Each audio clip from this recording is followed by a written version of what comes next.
Now at 5:30, lost wages, lost productivity, and a huge burden for parents. WCPO 9 News anchor Adrian Whitsett wanted to know what was going on with the city of Cincinnati's child care task force. During a month of investigating, he found that the task force is no longer with the city, and he learned of a new program to help benefit for parents, businesses, and the state.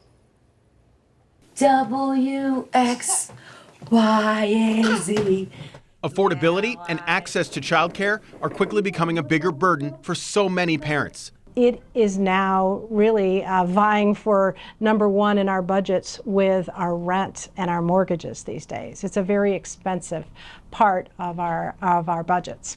Spending roughly 10% of annual income, according to the nonprofit Child Care Aware. If a brand new program in Hamilton County proves successful, more families may feel unburdened. It's called TriShare, and here's how it works.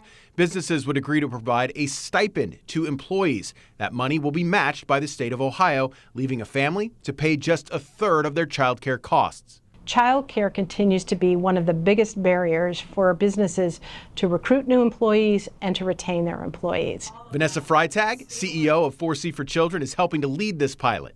More and more research has also shown, especially in these last few years, this is one of the things that will make someone want to come work for you or will keep them with you.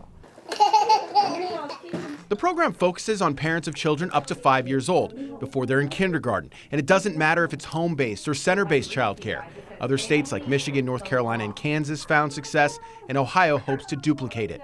The lack of childcare right now is a $122 billion economic impact nationwide.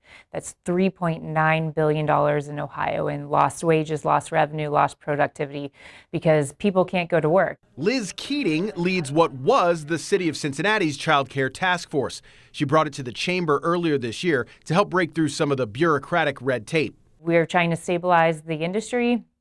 Open up more spots so that more parents, caregivers can get to work, businesses can have a workforce and a stable workforce, and then you get more paychecks going home. You create more financial stability for our families, and that's what's key to all of this. Keating recently was in Washington, D.C., meeting with the policy leads for two senators who are working on a bipartisan bill that would increase the child care tax credit and establish a grant program to increase pay for workers. If you don't have enough teachers, you can't bring in that many kids. So it's multiple kids every time, and that's multiple families having an impact that then have to leave the workforce to take care of their kids at home or leave them in a place that is not quality, not reliable, and not safe for a lot of kids. Cleaning up the crumbs together. So what will all of this mean for you? Well, for parents, it should mean savings. For employers, it should mean a more stable workforce. And for the tri-state, helping families afford childcare and find childcare is one of the keys to really making sure we have some growth in our economy. My thanks to Nurse Julie's Daycare in Westwood for letting us come in for this story. A big part of this initiative is the buy-in from businesses, and here's how that'll work. Got to be in Hamilton County and be willing to fund a child care stipend the state will match for eligible employees. You'll find the email for 4C for Children to take part in this story at WCPO.com. For WCPO 9 News, I'm Adrian Whitsett.